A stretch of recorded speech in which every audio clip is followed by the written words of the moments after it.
দেখছেন সবার খবর, সবার নজর, বার্তা এক নজর।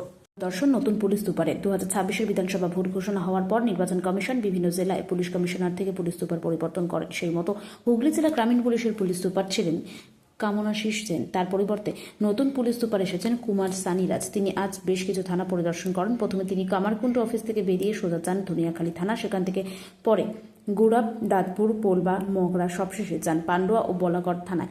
এদিন বিকেলে নতুন পুলিশ সুপার এসে পৌঁছন মগরা থানায়। তিনি এদিন বেশ কিছুক্ষণ এখানকার আইসি পুলিশ আধিকারিকের সঙ্গে কথা বলেন। সবশেষে সাংবাদিকদের মুখোমুখি হয়ে বলেন যে নির্বাচন কমিশনের নির্দেশ মতো যাতে জেলায় শান্তিপূর্ণভাবে ভোট হয় সেটাই আমাদের লক্ষ্য। কোথাও কোনো রকম অশান্তি বা গণ্ডগোল করা যাবে না, তার জন্য বিভিন্ন থানা আজ পরিদর্শন করলাম।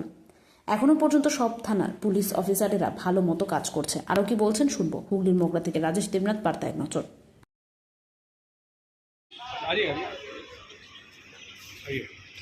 আজকে আমরা এখানে মগরা থানায় এসেছি। যে ইলেকশন রিলেটেড যে আমাদের প্রিপারেশন আছে ঠিকঠাক আছে কি নয়, আর বাকি আমাদের পুরো টিম রেডি আছে।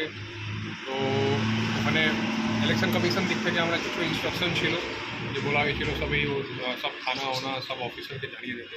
বেসিক্যালি খুব কমন সেন্স, মানে যে ফ্রি অ্যান্ড ফেয়ার ইলেকশন করাতে হবে, আমাদের উইদাউট কোনো ইন্টিমিডেशन, কোনো चमकानो धमकानो এগুলো ঘটনা না ঘটে, ये पुलिस के इंश्योर करते हुए।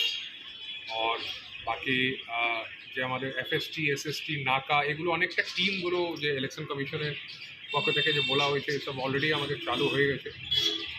নাকা ওকা আছে, পুলিশ সব জায়গা যে পেট্রোলিং আছে, আরটি ভ্যানগুলো নিয়ে পেট্রোলিং করছে সব অলরেডি বলা হয়েছে। এখানে আমি দেখছি সব থানায় ঘুরে আজ সকাল থেকেই দেখছি সব কভার হচ্ছে, সব অলরেডি মানে অন ফিল্ড ম্যাক্সিমাম সব অফিসারগুলো ওখানেই মানে অন ফিল্ডে আছে। আর সেন্ট্রাল ফোর্সকে যত ম্যাক্সিমাম আমরা ইউটিলাইজ করতে পারি, তো এই জন্য বলা হয়েছে। ইলেকশন কমিশনের ক্লিয়ার ইনস্ট্রাকশন আছে। তো আমরা সেন্ট্রাল ফোর্স নিয়ে সিএপিএফ সব জায়গা ঘুরছে, যে কি ক্রিটিক্যাল ভালনারেবল পকেট, যে ট্রাবল মঙ্গল কিছু আছে যা আইডেন্টিফাই করা হয়েছে যে লাস্ট ইলেকশনে কোনো ঝামেলা করেছিল এসব, তো ওদের এরিয়াতেও ঘোরা হচ্ছে। জাস্ট মানে জেনারেল পাবলিক একটু কনফিডেন্স পায় কি প্রশাসন পুরো অ্যাক্টিভ আছে। অ্যাকচুয়ালি প্রশাসন খুব অ্যাক্টিভ আছে। আমাদের সিভিল সাইড, পুলিশ সাইড মিলিয়ে আমরা ইলেকশন কমিশন অনেক জেনারেল পুলিশ অবজারভার পাঠিয়েছে, তো ওনারা ঘুরছেন সব জায়গা। তো পুরো টিম খুব অ্যাক্টিভলি কাজ করছে। আশা করছি কোনো অসুবিধা হওয়ার কথা নেই, অসুবিধা হবে না। আজ কত খুব मतलब পিসফুলি হয়ে যাবে। আজ কতগুলো থানা ভিজিট করলেন স্যার? আজকে আমার এই 5th থানা, এরপর থেকে বাকি থানাগুলো আছে। এরপরে বলাগড় আর পান্ডুয়া ওদিকে যাচ্ছে। তো যত তাড়াতাড়ি হয় আমার পুরো মানে কভার করে মানে টিমের যে প্রিপারেশন আছে, প্রিপেয়ারনেস আছে, ও আমাদেরকে দেখতে হবে। এখন অ্যাট প্রেজেন্ট আমরা I am very satisfied, team ভালোই কাজ।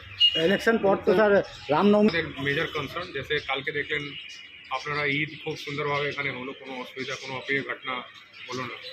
তো এরপর থেকে রামনবমী, আর তারপর 2 তারিখে মহাবীর জয়ন্তী, হনুমান জয়ন্তী। যে এখানে বাঁশবেড়িয়া মিউনিসিপ্যালিটি যে দেখছিলাম কিছু পার্টিকুলার ওয়ার্ড আছে, ওয়ার্ড নম্বর 10, 12, 16, 10, 12, 11 এগুলো এরিয়াতে বেশি মানে ওর প্রভাব বেশি হয়। তো আমরা রেডি আছে, প্রিপারেশন সবসময় থাকে। এবার তো আমাদের কাছে সেন্ট্রাল ফোর্স আছে, তো আমরা যথেষ্ট ইউজ করবো কি কোনো অসুবিধা জেনারেল পাবলিক, জেনারেল মানুষের কোনো অসুবিধা না। পুলিশের ওপর কনফিডেন্স, জেনারেল পাবলিকের যে কনফিডেন্স আছে একটু বাড়ে, ঠিক আছে।